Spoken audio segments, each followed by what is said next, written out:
is Mia Ballard. I'm from the small town Norwich, New York. My mom's boyfriend at the time had a computer, and I would go on the computer and look up because I had heard of people being transgender. So I had looked up what is transgender, and it gave me result after result after result, and I had learned so much about it. I always knew Mia was different, right from the time she was real little. Always knew, just wasn't sure exactly how.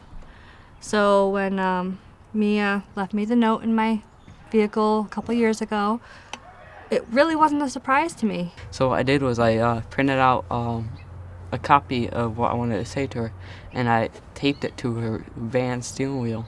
And when she went out to work the next morning, she had a surprise on her steering wheel.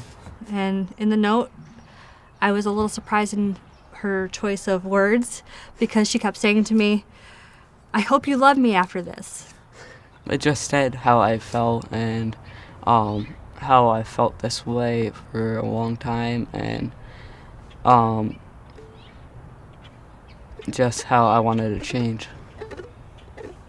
So I got to work, and before I even started work, I sent her a message and I said, "I'll love you no matter who you are. I want you to be you and be happy with who you are, and anything you need, we'll get through."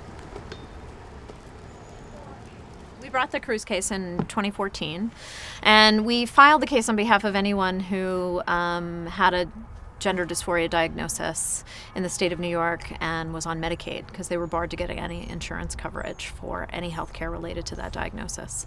And as the case proceeded, we found that the state was willing to compromise and give care to adults, but they were unwilling to give care to young people.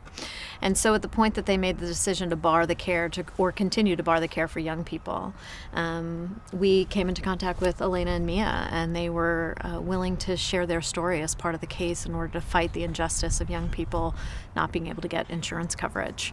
And so the real issue in the case was, is the treatment of gender dysphoria, the medical needs particular to transgender individuals, are those treatments medically necessary? And if so, does the state have to provide funding for it? Through Mia joining the case and Elena stepping up and allowing us to tell their story through this case, we were able to prove to the courts and to the state that this was basically medically necessary health care. Their willingness and bravery to step into this case and be part of fighting this injustice has basically changed the face of the way healthcare is provided to transgender youth in all of New York State, and it's pretty incredible.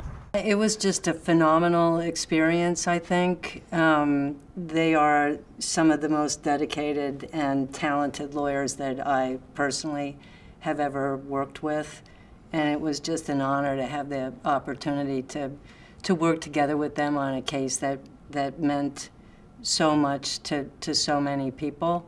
Some people don't understand what people go through and what they're feeling, but it's good just to stick by their side and help them through it, even though you don't understand it, because someday you will.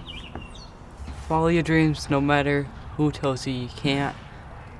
Always look on the bright side, not the dark side, and just keep pushing. Before, everything was really dark, but now there's like sunshine.